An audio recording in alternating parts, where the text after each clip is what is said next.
Okay, today's title is Angle Facts, and then there's two that I want to cover today. First one is angles at a point. So notice here from this diagram that angles at a point, the sum of all the angles, so all of the ones in this diagram, add to 360 degrees. And we can see that wherever I move these points, that number stays the same. So it was always 360 degrees, no matter where I change these two angles at a point, so that point is C where all these lines meet, they will always equal 360 degrees. So get down in your book that angles at a point all add to 360 degrees. So again, angles at a point add to 360 degrees. Make sure you've got that down in your book. Next one I want to look at is vertically opposite angles. Now they're called vertically opposite angles because they meet at a vertex, which is where B is here. So a vertex is just where two or more lines meet. So vertically comes from the word vertex. And then they're opposite because they're opposite to each other. So you can see that C and D, what do you notice as I move these around? What do you notice about angles C and D? Well, you should notice that they are exactly the same. So your next angle fact, and get down a diagram as well, just like you should have done for the 360 degree one as well. Just get down two diagrams next to it, showing what vertically opposite angles look like. Your fact is vertically opposite angles are always equal. Now I'll just show you the other vertically opposite angles here. So vertically opposite angles are always equal. Notice wherever I move these lines, they are always the same. See, they're changing at the same time that I'm moving. Vertically opposite angles, always the same. I could show both of them on there. So the green ones are vertically opposite and the orange ones are vertically opposite.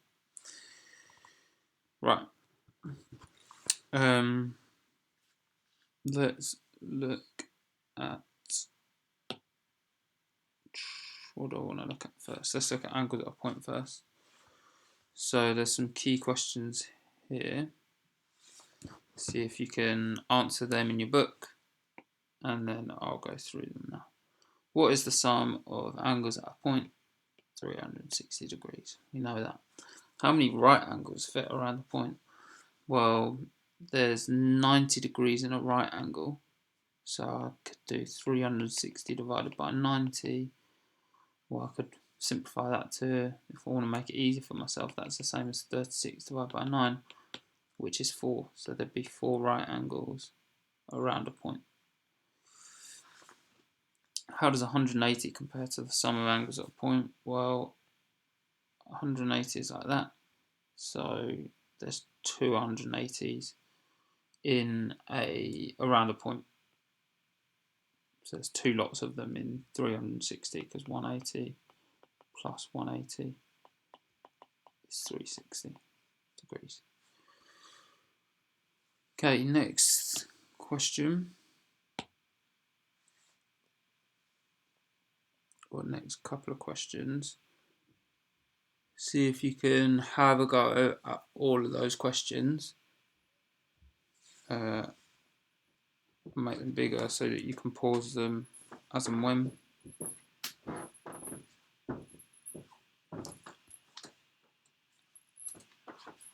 And then I'll go through them now.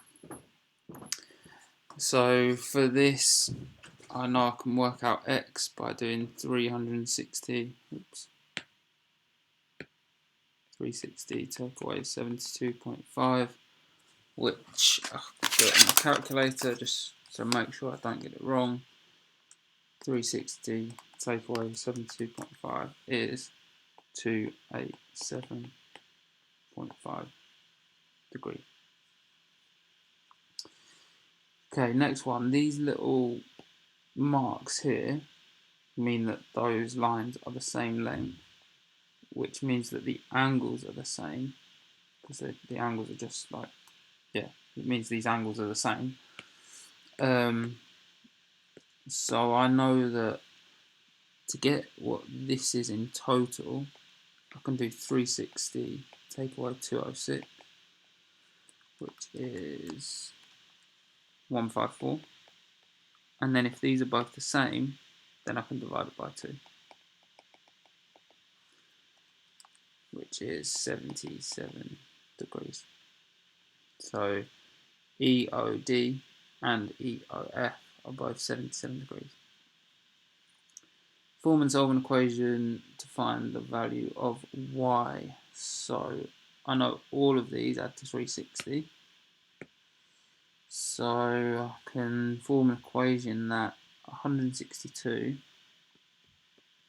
add 90, why 90? Well, because of that right angle there. Add y is equal to 360 degrees because that angle's at a point. So then I can simplify this, collect some like terms. So these two numbers added together is 252. Add 2y is 360. 2y because there's y and y. Then I can take away 252 from both sides, which is 2y equals 108. And then divide both sides by 2 to get y equals 54 degrees. Right, next questions on angles at a point. Mo and Rosie is discussing how to find angles in the diagram. Who do you agree with? If you haven't already had a go at it, make sure you do now. Mo says, I think you need to subtract 35 and 98 from 360. Rosie says, I think you need to subtract another 90. So who do we agree with here? Well, to get this question mark, I can see that the other angles around this point are 98, 35, and then the bit that Mo's missed off is this 90 degrees as well. So I agree with Rosie, because to get that angle we need to take away 98 and 35, so Mo's right in that, but then take away the extra 90 as well, and that will get us what that angle is. Right, moving on to angles, vertically opposite angles.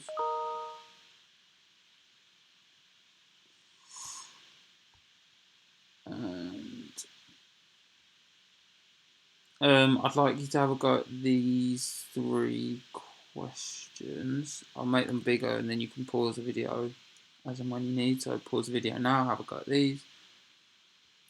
Pause the video now, have a go at these. Pause the video now and have a go at these. And then I'll go through them. So when are vertically opposite angles formed? Well, they are formed when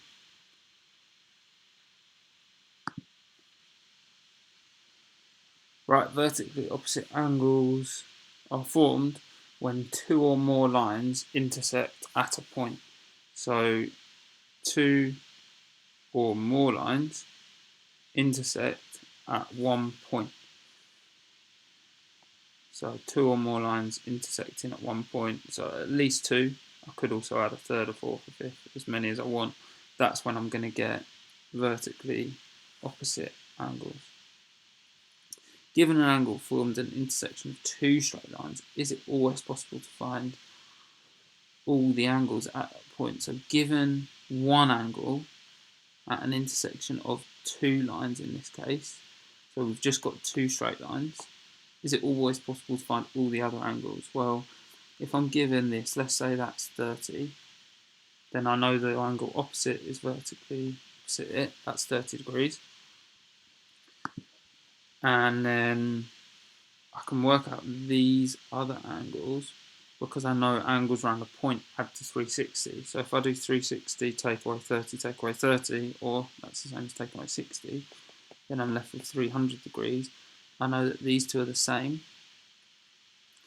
so therefore they must be 150 degrees each.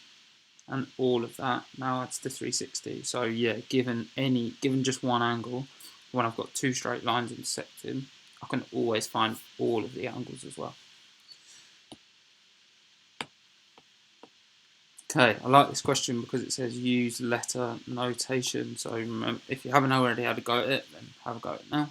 So by using letter notation, it means using the 3 letters that I went through in yesterday's video. So, for instance, this angle here, I can call J, N, M, or I might have called it M, N, J. The main thing is that the N is in the middle and it's created by these lines. So the angle vertically opposite that is here, the one I've just coloured in. So that would be KML, or could also call it LNK.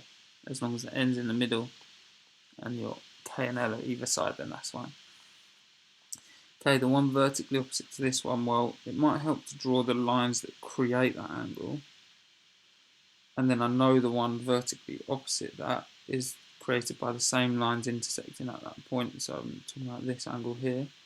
So that will be angle UOT or TOU. Okay, again, when you've got more than one line, might be helpful to draw over those lines. They meet at that point, and the angle that's vertically opposite this one is going to be this whole angle here. So we can almost ignore that Y line going through it, that Y to C line going through it, and our letter notation would be ZCX or XCZ. Could have either of those answers. Right. Last, I think I'll leave off that question because otherwise it'll go on a bit long. Explain why each of these diagrams do not show vertically opposite angles. If you haven't had a go at it already, pause the video and have a go at it. Well, these aren't vertically opposite because they don't intersect at a point. They don't meet at one point. These are not vertically opposite again because they don't meet at one point. This angle is created at this point and this is at this point. It's got to be the same point for them to be vertically opposite, and again these lines do not intersect, so I can't have vertically opposite angles if the lines don't intersect just meaning they meet at one point. The way I could create a vertically opposite angle is if I carried on this line and carried on this line, but this angle would be vertically opposite, and then I could tell you that fact about them being equal. Right, final question I'd like to have a go at, and it links into something I mentioned earlier. So notice there's 2 lines intersecting. We're given one angle. Can we then work out the others? Final question for today. Have a go at it. Pause the video and I'll go for it now. So I know C is vertically opposite to 130 because it's created by those lines. So C is equal to 130 degrees because... So sometimes with angle questions you're asked to give a reason. In this case you're not, but I'm just going to show you what that might look like if it said give a reason for your answer. Because vertically, so meeting at a vertex, vertically opposite, because their opposite angles are equal. Then B, well I can work out B now because I know their angles at a point. So 360 take away 130, take away 130 is equal to 100. So I know that this angle here, let's change colour just so it's a bit easier to see. This angle here and this angle here are the same because they're vertically opposite. And I know they must total 100 because it's because that's my factor of angles at a point. So B is 50 degrees. Because they're vertically opposite, it means they're the same and they must total to 100. So the reason for that is, I'm not going to write it down because it will take me a while, but the reason for that is first of all, because vertically opposite angles are equal, because I know they must be the same, and also because angles at a point. So the first thing I used was angles at a point. Add to 360, and then the second thing I used was vertically opposite angles are equal. So I did 100 divided by 2. That would be my working for that, because they're both the same, so they share that across 2 of them. Right, well done for all your hard work today. I'm going to set a maths watch for tomorrow's work on all the stuff we've done so far this week on angles. So, yeah, good luck with that. And if you need any support, then just let me know. Have a great day.